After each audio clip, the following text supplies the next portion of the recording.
Hello and welcome to our video tutorial series.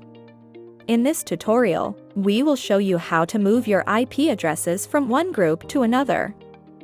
Log into our panel and click on the IP addresses menu item in the side menu.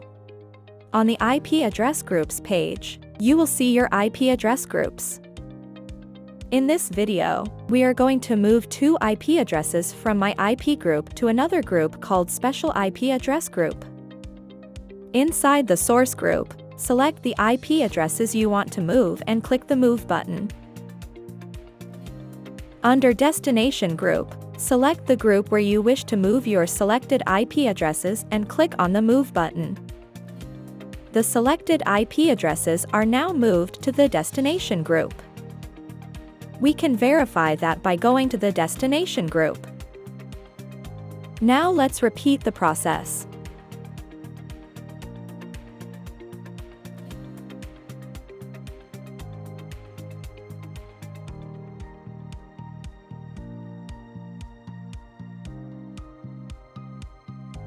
We can see that all IP addresses are back in their original IP group.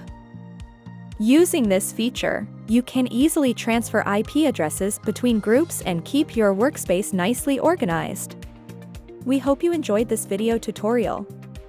If you have any questions, feel free to visit our knowledge base or simply contact our support team.